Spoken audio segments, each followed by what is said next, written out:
much. Good morning, everyone.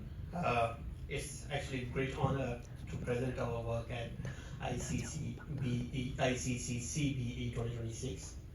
My name is Sajid Wazir, and I'm a PhD student at National Taiwan University of Science and Technology under the supervision of Professor Kochiwa. And today I will be going to present my presentation on development of an augmented reality AR-based fire evacuation navigation system. So this work focuses on improving how people can navigate in an inside building during emergency situations. So a little bit about background and the problem statement. In recent years, we have seen that indoor fire emergencies has a very dangerous effect on the human life and the property as well, especially in the large and complex buildings. During a fire emergency, people may have a very limited time to make decisions to find their way out of the building. And in many fire emergency cases, people rely primarily on 2D static exit signs or evacuation maps, but these traditional methods are not enough to evacuate from the building. So because of this, people may not find the nearest and the safest exit at the same time. With the advancement of the new technologies, researchers have explored numerous ways to explore how to navigate from inside the buildings. So with the advancement, they have introduced virtual reality or VR. VR is mainly used for the training purposes in the emergency situations to train people, and but VR mostly help users to train in a safe and virtual environment. It cannot be used in a real environment. Virtual reality cannot be used in real environment. It can only be used in the virtual environment, right? So what can help us to navigate a user in the real environment then?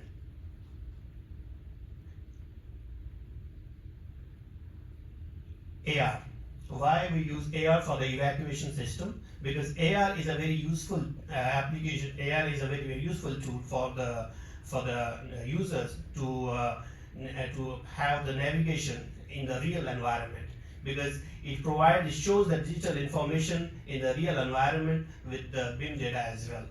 This AR helps users to experience the real life scenarios with the BIM data in the real life. So, but the challenges are still there even with the AR as well. So for the first challenge, I would say it's difficult to keep the AR tracking stable in the large and complex buildings, even with the AR. Systems use fixed paths and cannot change when the path is blocked. And guidance may break when the users move between the indoor spaces. So how we can overcome these challenges? So for that, we have proposed a new system. We have proposed a system which proposes a real-time indoor fire evacuation system using AR and BIM. It ensures the stable AR tracking with the boundary-aware spatial recognition across spaces. And it also pre-scans the spatial models for the accurate AR environment alignment. And it implements dynamic routing to update paths when hazards are there. So how we achieve that? What are the methods that we have used for this system? So first one is software stack. Second one, indoor mapping. Then path planning and BIM to DB database linkage. So firstly, I will talk about software stack. What are the softwares that we used for the system? Unity is actually the main brain of this system, AR evacuation navigation system. So this is where we have built an application, AR application, So main tool for our system is Unity, and Vuforia is, hence we scan the AR area target with a Vuforia, then we imported it into Unity. So Vuforia helped us with that in the area target scanning. And then the BIM data that we use, we have mostly created that BIM data in these models we have created in Revit, and how we have linked all that together, that was by the SQL server. So the database was sent to this SQL, and then it was implemented in the Unity. Second important method, indoor AR mapping. So pre-scanning was done already, and area targets were actually done in the actual building, in our own engineering building of NTUST, where the scanning of building using Vuforia Creator was used, and then these files were exported to the Unity package, and then it was imported to Unity and configured as a tracking target. And then during the use, a user can simply open the application and can see he can recognize the area and anchors guidance at the same time. Third important method, path planning. So how a user can see which way to go, which way to follow, and what are the alternative paths that we can see during the emergencies. So this path planning helps us in that case. So it creates a navigable space as a nav mesh grid when we launch an application. It tracks where the user is. It tracks the user position continuously in the mapped environment, and after that it gives the shortest and the nearest path for the evacuation at the same time, and updates the path user as user moves to keep guidance consistent. And when the obstacles are there, when the obstacles are marked, this executed blocked areas and recalculates the area so that the user can evacuate the building as soon as possible from the building. AR visualization, AR route visualization, as you can see here in the image here, these blue big arrows you can see in the image. It app draws these blue big bright blue arrows on the floor to show you where to walk, and these arrows are easy to see, as you can see here. Simply when the user opens the AR application, and it first scans the area, and then when it wants to go out of the building and wants to find the way, it draws these blue big arrows for the user, so that user can simply choose the alternative ways. If any way is blocked, it can show you the way is blocked, and if it is not blocked, it can show you with these arrows, so that a user can simply navigate himself to the safer side, and he can evacuate the building safely.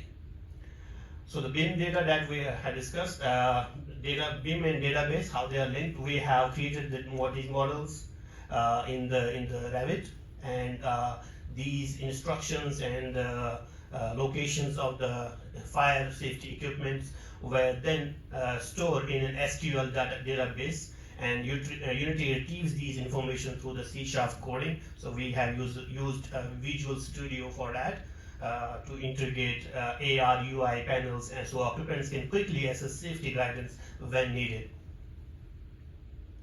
Okay, so this is the operational flow, how this whole application works. You can simply see in this flow diagram. When the application starts, and there is it receives the fire alarm, and it activates then AR navigation, follow the AR guide route, and if there is an obstacle, yes or no. If there is no obstacle, then it can find a way safely out of the building, and it will navigate to you out of the building. But if there is an obstacle on the way, it flags obstacle on AR interface in front of you, and this obstacle is a fire source or a different. If it's a fire source, then please take shelter, block smoke gaps, and call 119. Wait for rescue. Why 119? Because we did in Taiwan only, so 119 is I think the emergency helpline for Taiwan, right? And then is obstacle a fire source? No, it's not, but if not, then alternate available route will be there for the application. It will show you so that you can navigate. If there is alternate route available, yes. No, if no, then again take shelter in the place, call 119, and if there is alternate route available, then mark unblocked area, then the user can simply navigate himself to out of the building safely with the application here. So this is complete overflow. You can see the operational flow of the application that we have developed. Okay, so observed outcomes. The system recognizes the pre-scanned environment as I discussed and anchored the guidance.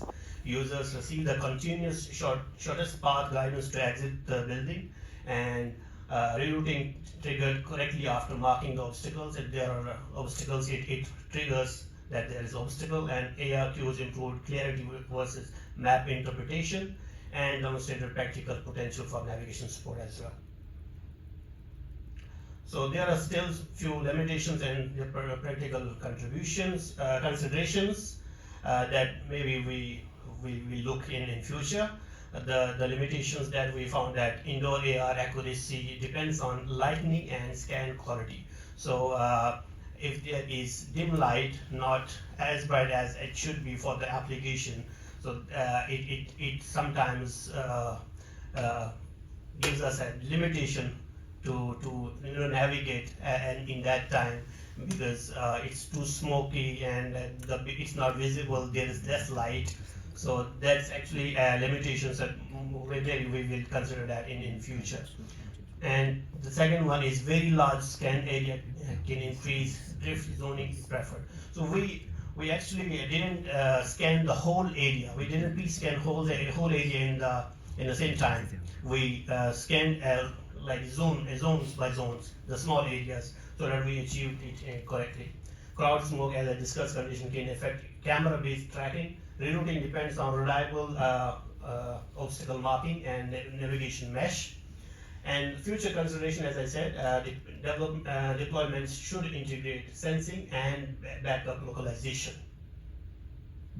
Conclusion: the future work, we developed an AR-based indoor evacuation navigation system, enhanced with BIM, implemented environment recognition, real-time tracking, and shortest route guidance, added dynamic routing and via user blocked areas, connected BIM safety equipment information with the database through a database, so that when a user can open the application, you can see the fire safety equipment and the related information. It was done by the database. And the next step, in future what we are going to do in the same system, we are going to use sensors plus hybrid indoor positions, and we may introduce Wi-Fi for the better resilience as well. Thank you so much, and if you have any questions, I welcome to answer all your questions.